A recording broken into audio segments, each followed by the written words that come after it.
Hello friends, welcome to the lecture series. I am Prakash Vidya and now the start of question number 4, unit number 4 and chapter number 6. આપણે આગળના લેક્ચરમાં ગુરુત્વાકર્ષણનો સર્વાધિક નિયમ ત્રાવ્યો હતો, પછી ગુરુત્વાકર્ષણનું ક્ષેત્ર જોયું હતું, એની ઇન્ટેન્સિટી જોઈ હતી. હવે આપણે જોઈએ એનું ગ્રેવિટેશન પોટેન્શિયલ, એની સ્થિતિ કેવી છે તો એ આપણે જોવાનું છે. So it is defined as the amount of work done is bringing a body of unit mass from infinity to that point in a gravitation field without acceleration. Suppose W is the amount of work. કે વ્યાખ્યા શું કહેવા માંગે છે કે કોઈ પણ પદાર્થ ઉપર કાર્ય હોય, કેટલું કાર્ય હોય તો કે બોડી ઓફ માસ, એનો જે દળ છે એ દળના અને ગ્રેવિટેશન ફિલ્ડ કે ના ક્ષેત્રમાં આપણે ક્ષેત્રથી બારે અથવા ક્ષેત્રની બહારથી અંદર લાવી શકીએ તો ત્યારે એને આપણે એની વર્ક થયું કહેવાય. તો ગ્રેવિટેશન પોટેન્શિયલ આપણે એની ઉપર આપણે ડિફાઇન કરવાનું છે. તો suppose W is the amount of work, કે W આપ્યું છે, તમને કોઈ કાર્ય કરો છો, is bring a body of mass m0, કે m0 દળ ધરાવતા કોઈ પદાર્થ ઉપર તમે W જેટલું કાર્ય કરો છો, ઇન્ફિનિટી ટુ પોઈન્ટ P, કે અનંત અંતરે રહેલા કે P કોઈ પોઈન્ટ, એનું નામ આપ્યું છે P પોઈન્ટ છે.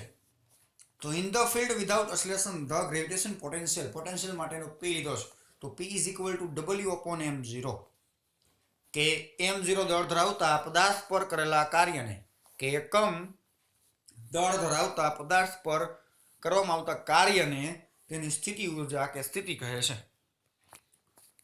If there are 2 points A and B lying very close to the other and a distance dr, હવે સ્મોલ dr આપણે લેવાનું છે, gravitation field acting in the direction indicated the figure 1 આપી છે, એમાં the work done is moving a unit mass from B to A along the direction in the force F into dr.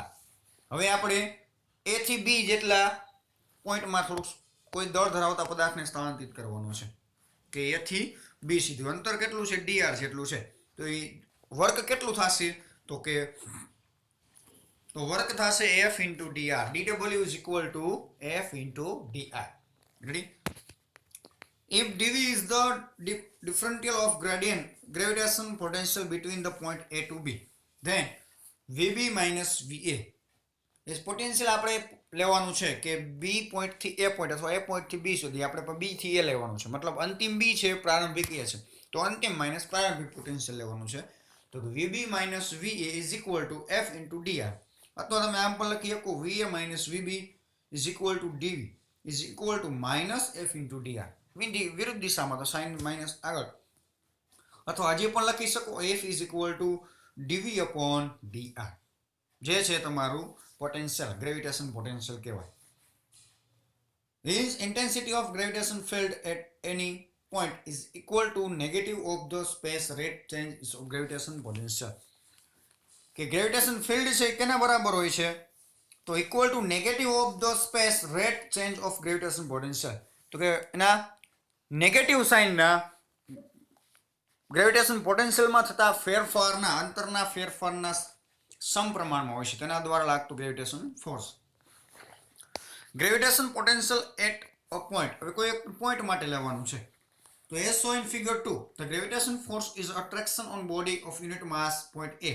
હવે point અહીંયાથી O થી A જેટલું લેવાનું છે, એનું અંતર કેટલું છે તો કે તમને આખું x જેટલું અંતર આપેલું છે, O સેન્ટર છે, પછી વચ્ચે પોઈન્ટ આપ્યા છે P, સેન્ટર પોઈન્ટ છે, જે B અને A લાસ્ટ પોઈન્ટ છે. તો small amount of work done is bringing a unit mass of body without accessing through a small distance AB. AB કેટલું છે, dx જેટલું અંતર છે, તો dw શું થશે, F into dx.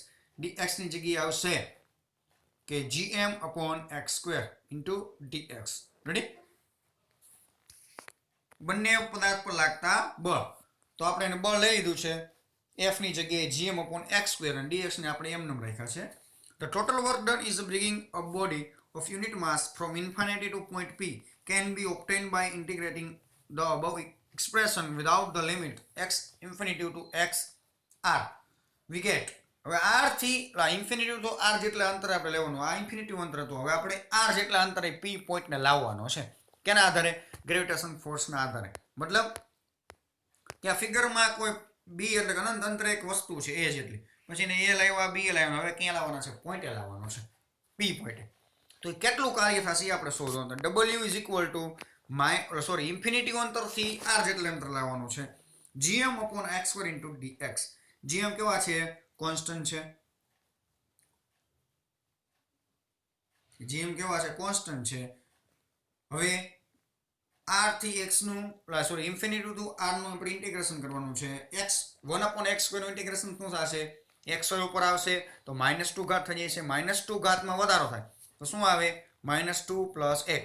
તો -2 + 1 એટલે -1 ને આપણે મલ્ટીપ્લાય કરી દઈએ તો માઇનસ સાઇન ખાલી લખ્યા છે, એકડો લખ્યો નથી. અને છેદમાં છે -1 ઘાત આવે એટલે પાછા x વયા ગયા નીચે. તો આ રીતે આવશે gm અપોન x પણ માઇનસ સાઇન r થી ઇન્ફિનિટી. હવે x ની જગ્યાએ r ની ઇન્ફિનિટી વારાફરતી એડ કરતા જાવ. gm કોન્સ્ટન્ટ છે, બાય લઈ લ્યો, માઇનસ પણ બાય લઈ લીધા છે. પેલા અપર લિમિટ 1/r માઇનસ 1/∞. 1/∞ એટલે 0, તો 1/r ખાલી મળે.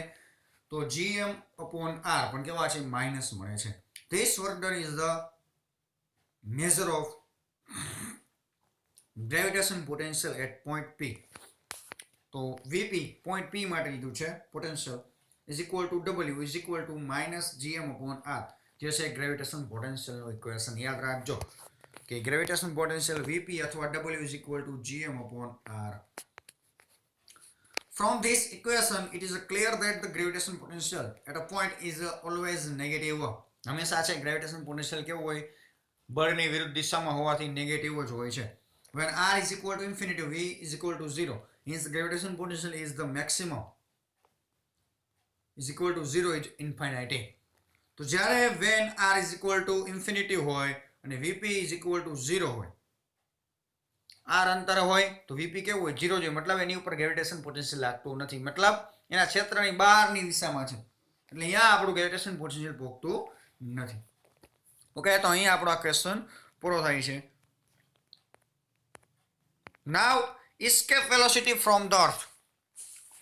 તો પૃથ્વી જે છે કેટલા કોણીય વેગથી ફરે છે, એનો કોણીય વેગ એટલે એને escape velocity આપણે જોવાની છે.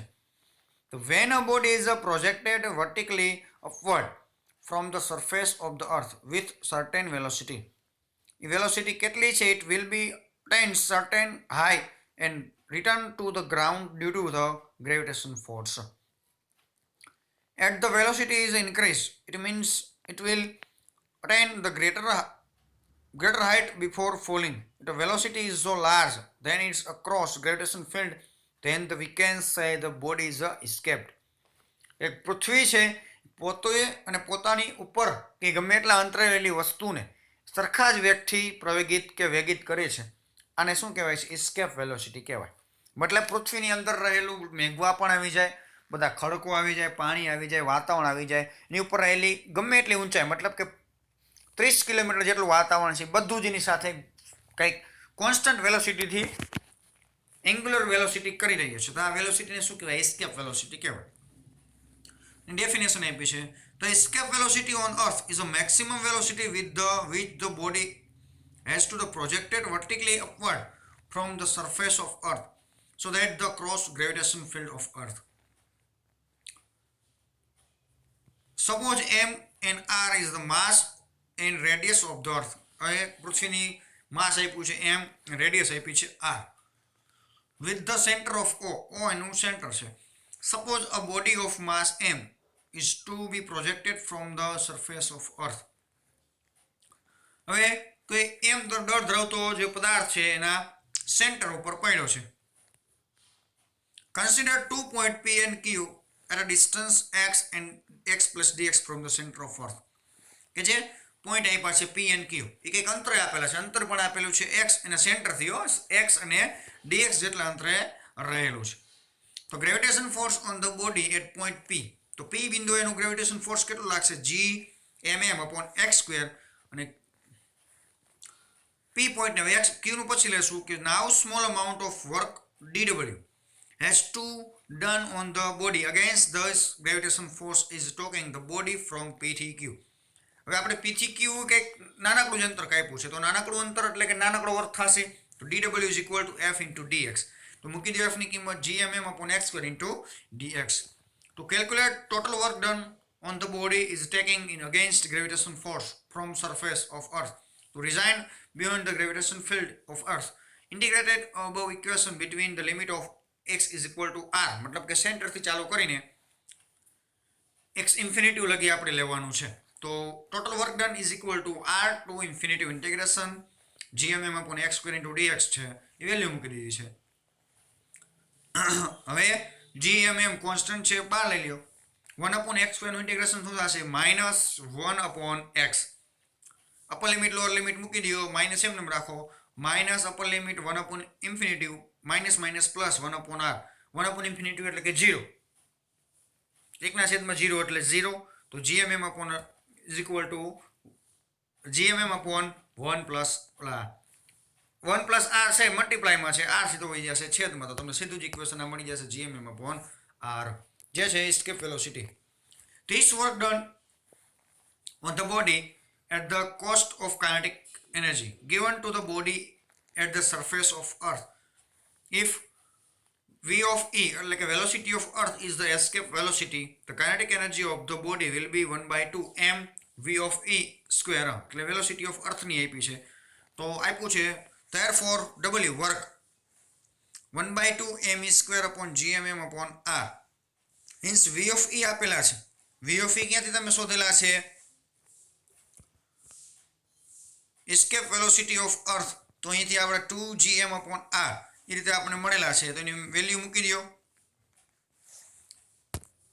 આમાંથી તમારે v of e ને કરતા કરવાના છે, બંને બાજુથી પહેલા mm ઉડાડી દો તો mm ઉડી જાય, પછી 2 છે મલ્ટીપ્લાયમાં જશે અને 2 મલ્ટીપ્લાયમાં જશે, બીજું કંઈ ચેન્જ થશે નહીં, બંને બાજુ વર્ગમૂળ લેતા, તો v e is equal to √2 gm upon r.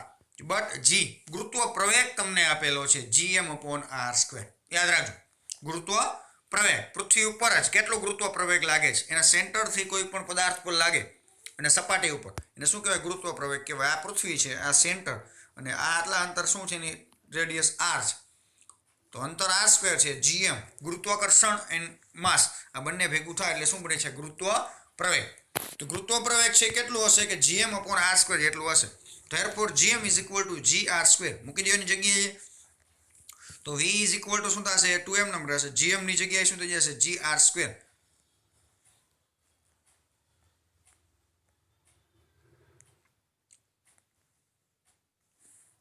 gm ની જગ્યાએ આવી જશે gr સ્ક્વેર upon r હતો, તો r કેન્સલ થઈ જશે, તો √2 gr ખાલી મળશે. તો escape velocity of earth તો is equal to √2 gr, જે તમને એનું ઇક્વેશન મળેલું છે. હવે એમ વેલ્યુ મૂકી દો કે g is equal to 9.8 metre પર સેકન્ડ સ્ક્વેર છે, રેડિયસ આપેલી છે અર્થની 6.4 × 10⁶ મીટર, તો તમને એસ્કેપ વેલોસિટી કેટલી મળશે? 11.2 કિલોમીટર પર સેકન્ડ, એટલે કે પૃથ્વી છે 1 સેકન્ડમાં 11.2 કિલોમીટર જેટલું અંતર કાપી નાખે છે. રેડી? 1 જ સેકન્ડમાં 11.2 કિલોમીટર જેટલા ઝડપથી ફરી રહ્યું છે, એને જેમ કહેવાય એસ્કેપ વેલોસિટી ઓફ અર્થ.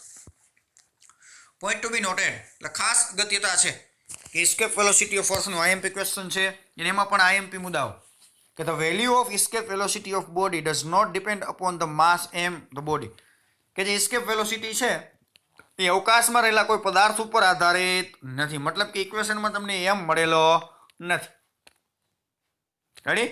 ત્યારબાદ આપ્યું છે and its angle of projection it is sum all bodies, કે બધે જ છે એ સરખી જ માત્રામાં ફરતું, મતલબ એક જ દળ છે આખું.